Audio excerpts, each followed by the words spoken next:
கிறிஸ்துவுக்குள் பிரியமான சகோதர சகோதரிகளே, இயேசு கிறிஸ்துவின் இனிதான நாமத்தில் நான் உங்களை வாழ்த்தி வரவேற்கிறேன்.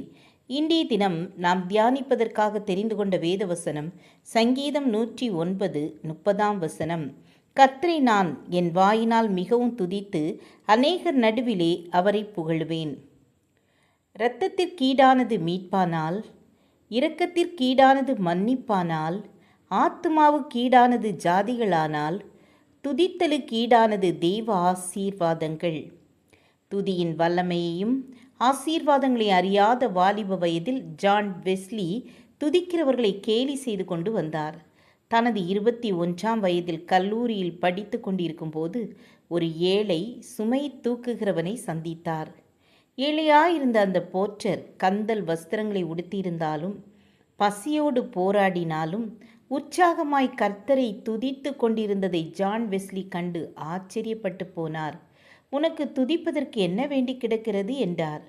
அந்த ஏழை உருக்கமாக, ஆண்டவர் எப்பொழுதும் என்னோடு இருக்கிறார், எனக்கு ஜீவன் அளித்திருக்கிறார், ஆயுஸ் அளித்திருக்கிறார், அவரை சேவிக்கும் இருதயத்தையும் நிறைவான சமாதானத்தையும் தந்திருக்கிறார், அவரில் எப்போதும் என் உள்ளம் களிகூறுகிறது, ஆகவே துதிக்கிறேன் என்றார். இந்த வார்த்தைகள் ஜான் வெஸ்லியின் மனதை உடைத்தது. கண்ணீரோடு தானும் துதிப்பதாக உறுதி பூண்டார்.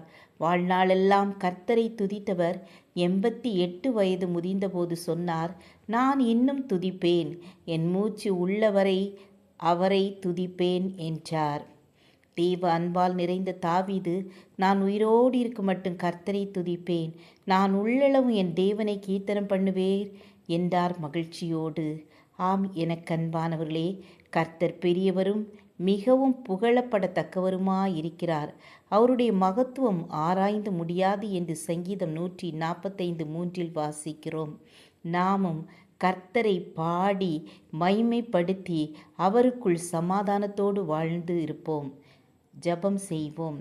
எங்களை நேசிக்கிறதான அன்பின் பிதாவே, நாங்களும் எப்பொழுதும் உம்மை துதிக்கத்தக்கதாக, தாவீதைப் போல எப்பொழுதும் உம்மை துதித்து துதித்து மகிழத்தக்கதான கிருபையை எங்கள் ஒவ்வொருவருக்கும் தாருங்க. இயேசுவின் நாமத்தில் பிதாவே, ஆமேன் ஆமேன். God bless you.